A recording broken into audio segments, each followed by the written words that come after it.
have you here with us. And can I just say that when we're talking about next leads, I love that we have a panel of all women. Yes. How great is that? Woo. Yes.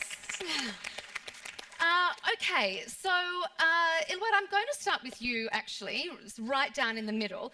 Both your parents were recognised peace activists, and today you work for the Elman Peace Project named after your father, who paid with his life for his peace efforts. Based on your personal experience, what do you think the benefits are, but also the challenges of intergenerational peace action? Well, thank you very much, and it's a pleasure to be here with everyone. I'm glad that everyone stayed in the room because I think this is one of the most important conversations we're going to have today. A little bit about myself, and to answer your question as well, too. My parents were both ardent peace activists in Somalia.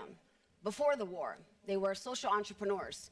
And when the war broke out, they shifted their focus on the young people that were being recruited by the warlords. And they started a campaign called Drop the Gun, Pick Up the Pen. Their belief and their recipe for peace building was to provide an alternative, dignified livelihoods for the young people that were being co-opted into armed conflicts. My mother and father worked alongside each other. My father was killed for the work that he was doing. And then my mother had to flee Somalia with my sisters and I. But she returned to continue that work and started the Elman Peace Center in his honor. And from them and my journey that we'll get to later in our conversation that led me to join her in Somalia as well too, was the first example I saw of the importance of men and women working alongside each other, and that they both have a role to play in solving some of the seemingly intractable conflicts of this world.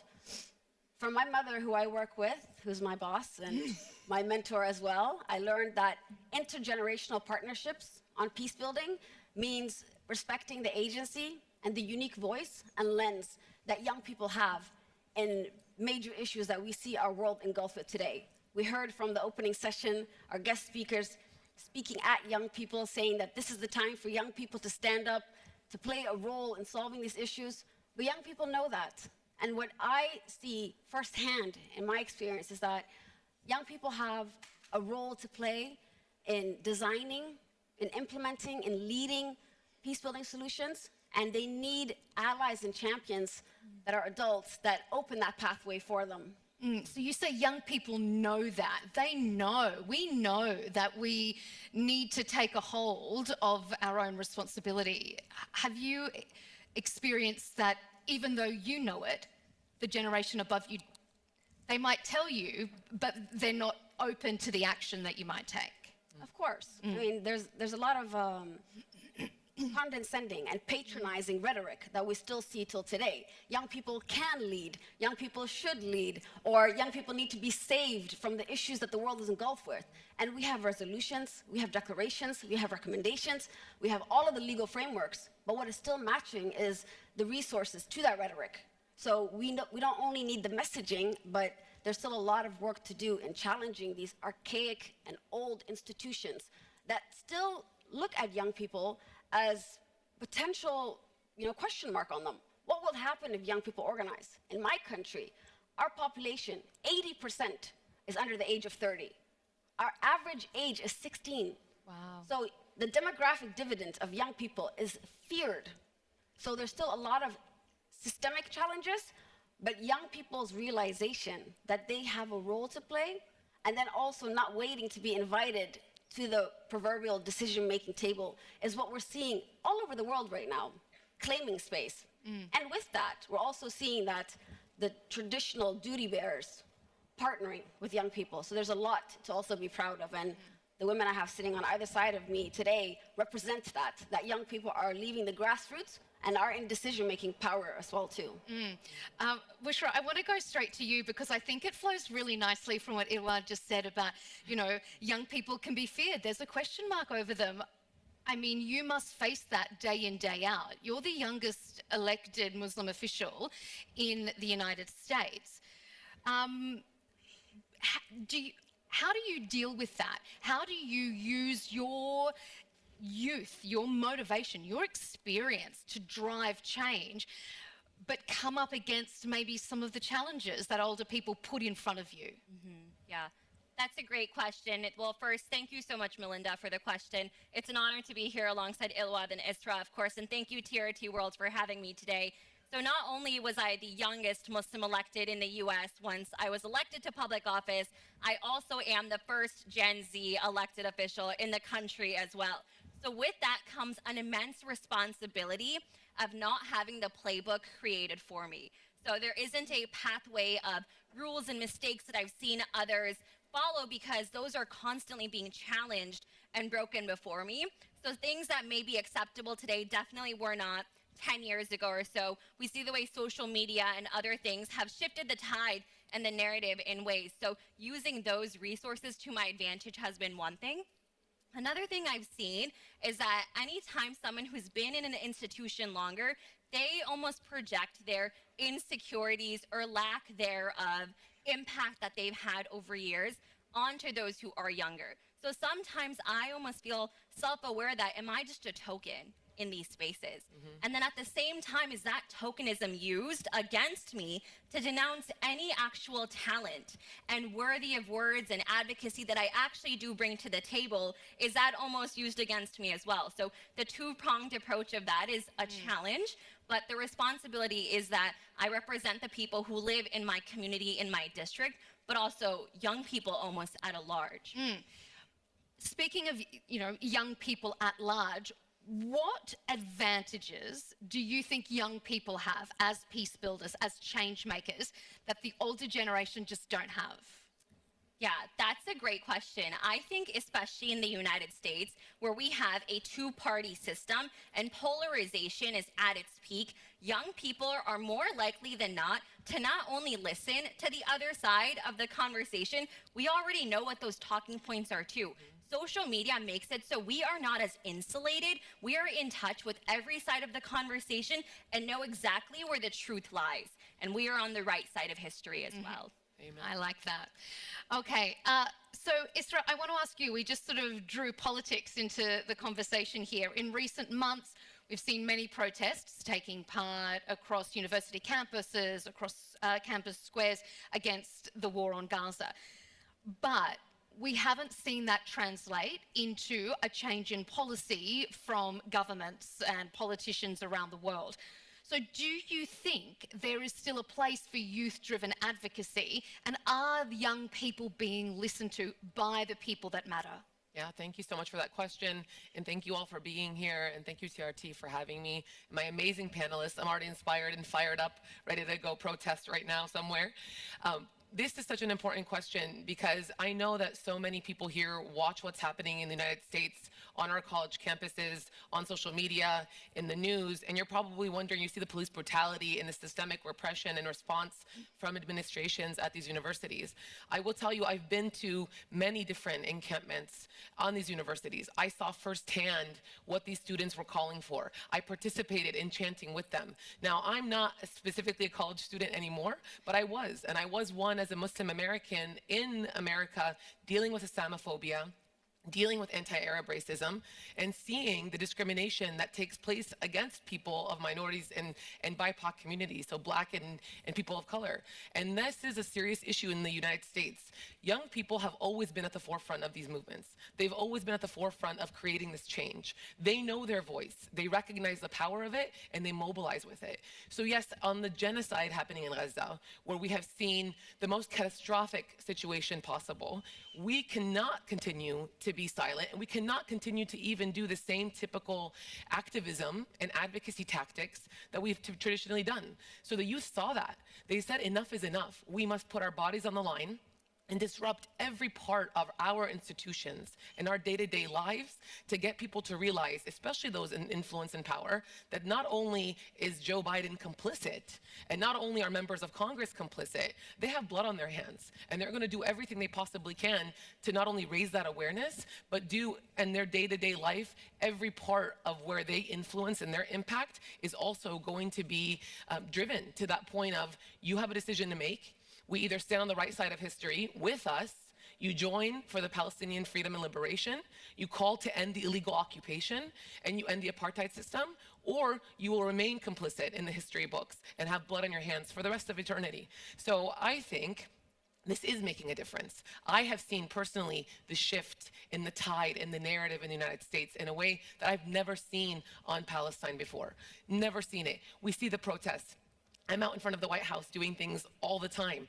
I'm part of these conversations, the calls to the White House, the movement building, the campaigns, the artwork, the music, the culture. Macklemore's new song everyone's talking about, Hins Hall. That is really changing this shift in the narrative in the US and our culture towards Palestine and towards taking this active stance. So do I think that the people in power right now that are continuously supporting this genocide will listen ultimately? It doesn't really matter. That's my point, because we're changing this for future generations, and we know come November in our election cycle, we know who we're not voting for, and that is power, and that is how we're going to build our future generations to come. And as young people grow up and they come of age to be able to vote, they're going to be the voters. Yes, so absolutely. that's when you can try and make a difference at the ballot box.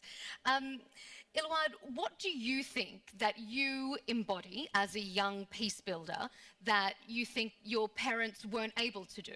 What can you do differently, or do you build on what they've already done? It's a combination. I mean, I definitely think that there needs to be complementarity.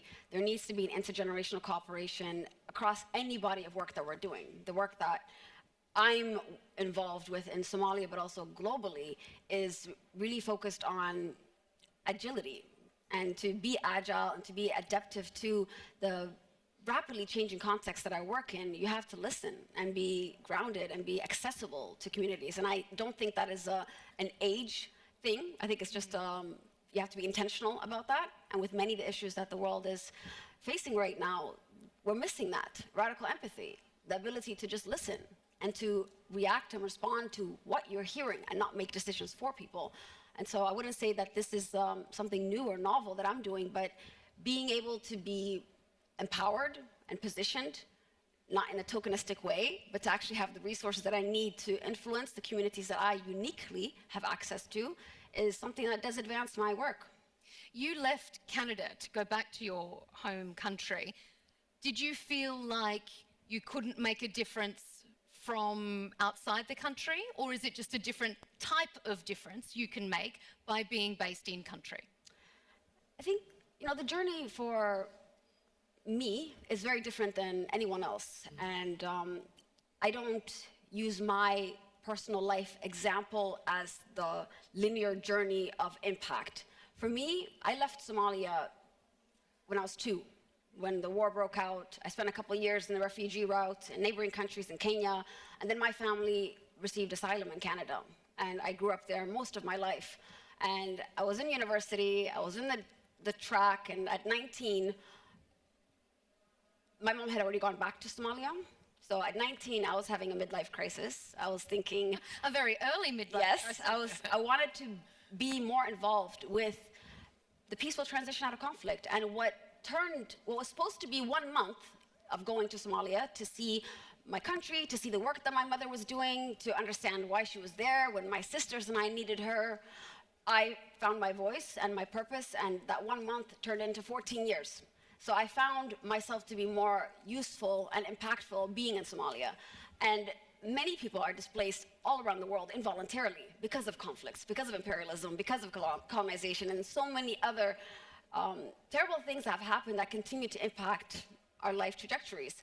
And so returning is not possible for everyone, but there's an added value in having a diaspora that is in country, but also a critical mass that is still in Canada or in the US and so forth.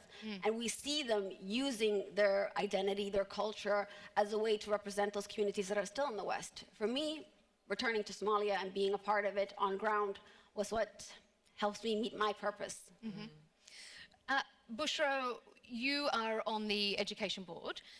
Do you think that young people are disillusioned with the current democratic process, or do you think young people who want to make change feel motivated by the diplomatic process? That's a really good question. It's a tough one. It is a tough one. Well, obviously, I don't speak on behalf of all young people, but I wouldn't call it a disillusionment. I would call it almost a form of self-awareness, because we are aware, and the veil has been lifted, that these systems and institutions were never built for us to begin with.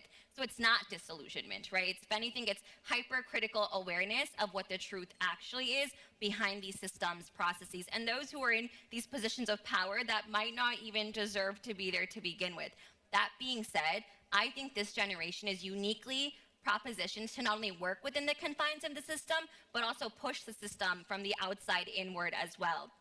That being said, I think these protests, these movements, these organization that is happening for everything from boycotts to showing up and having these demonstrations on college campuses is to push the administration, and there's an ask attributed to it, right? It's to divest, which is working within the system, but you're using methods such as that are rooted within activism, awareness, education, these types of things that sometimes I found growing up in Skokie, which is the most Jewish town in the United States. The only Holocaust museum was in Skokie as well. And I say that to say, growing up, the word Palestine was a bad word. Like, you were not allowed to talk about that. And if you did, you were told you have no idea what you're talking about. So seeing today's generation, right, and I can't even claim that I'm a part of it, pushing education at the forefront in terms of here's what's actually going on, is giving all of us the toolkit for success and the talking points necessary to work within the confines of the system to push change. Calling for a ceasefire, calling your representative,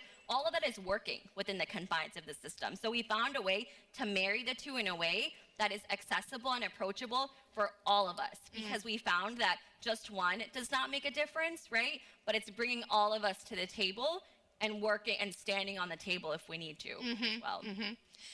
Isra, you were talking about the work that you've been doing out the front of the White House, taking, truth to power, and I've been seeing you posting a lot about that on your social media channels.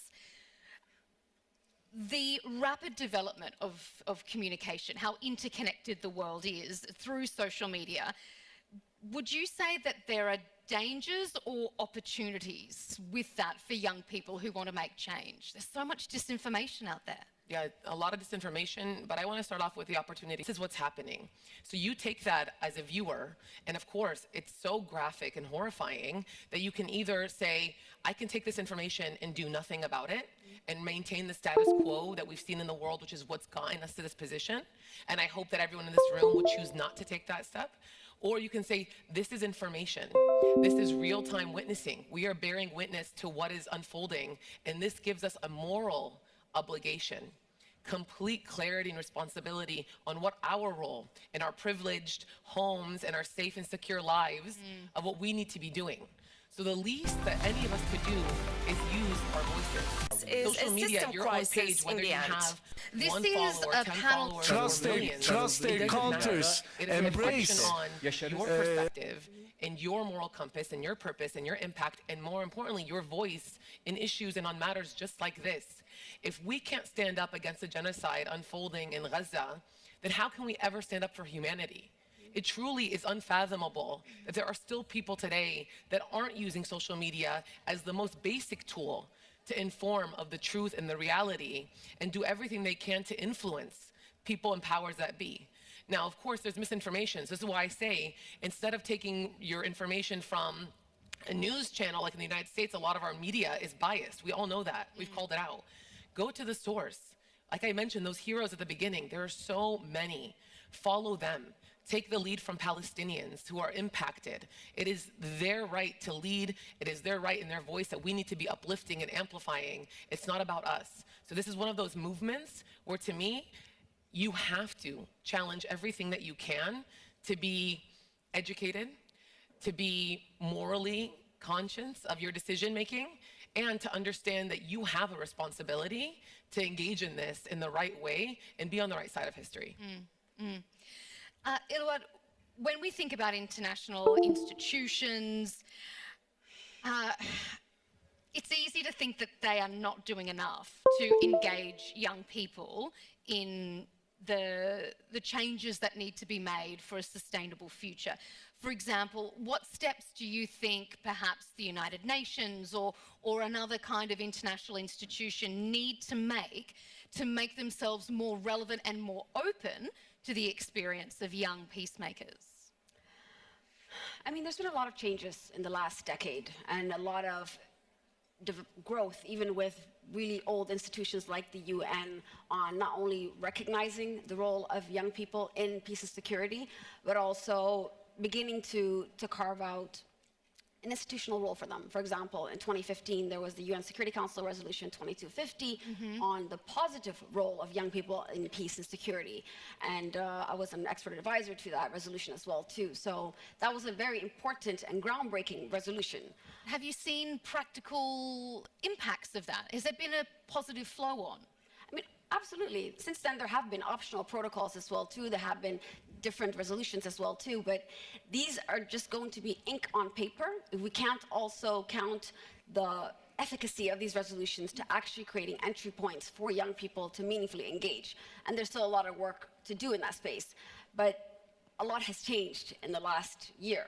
And what I think young people around the world right now are looking at international organizations, the entire multilateral system as is not being credible. And I think that this is something that needs to be addressed. We need the United Nations, we need the international court systems, we need the regional bodies, we need governments to not just say the right things, but to actually do them. Credibility is what is creating some of the disillusionment, that is expanding the global trust deficit.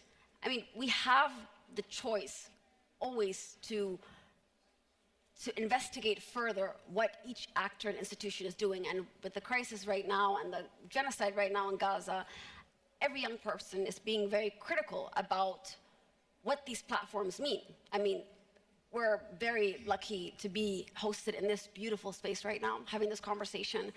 But as we dive deeper and also look at the subsidiary or parent company of this lounge, Zorlu Energy, is providing energy to Israel.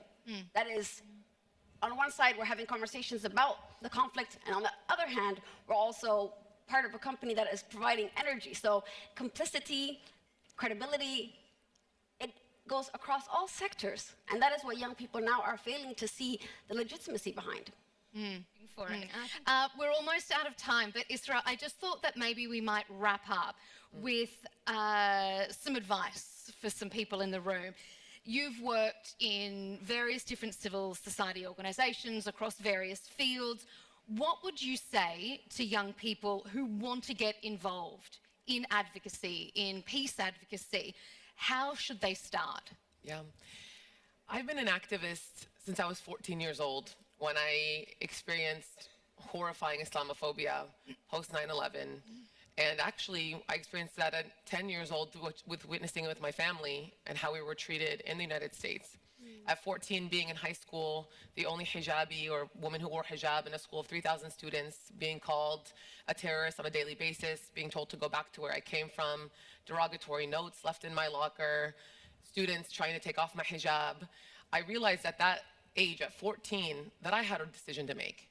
That I saw the way that the world was, not just for me, but for anybody who had a different identity and was made to feel small and less than human because of it, that what is my decision right here and right now? I can either retreat and accept the status quo and change who I am and how I identify, or I can be proud of who I am as a Muslim woman who wears hijab and use my voice to do everything I possibly can to shift the culture. Again, not just for Muslims, which is very important here. We have to be allies and advocates for other communities who are also targeted and under attack. And God's grace and mercy encouraged me to find my purpose and to do this life. And so I've been committed to this work since I was 14, and I'm pretty old right now, so I'm not gonna say my age, but it's been a long time. But that being said, what I've learned in my breadth of personal and professional activism and advocacy, it's really simple. When you recognize the power of your voice and you recognize your role in the world, you take that responsibility every day of how I can contribute today. It can be in small ways. It can be small but impactful, or it can be in large ways. If there's a day that goes by that you haven't contributed to the community around you, to making it a more respectful, just, honest place, a moral place, then that's a disservice that you're doing not just to everyone else, but to you as an individual. In our faith, we're commanded and called on to be just. That is part of who we are as Muslims and part of who we are as humanity. So I lean on my faith, and I encourage everyone here to not be scared of any repercussions or challenges that come your way. When you know who you are and you use your voice strategically and thoughtfully with truth and justice at the core, everything is going to work out and you're going to see an amazing impact happen. And I can tell you as a testament to after decades of doing it, I wouldn't change my career path in a second. And I actually studied architecture in college, and I called myself a social architect when I decided to not do that anymore, because I knew that I was someone who connected people to causes to make positive change. And I'm honored and privileged to be able to do that work every day, and I recognize that responsibility, but that should be all of us in this room, and everyone who's watching this should feel that exact same way.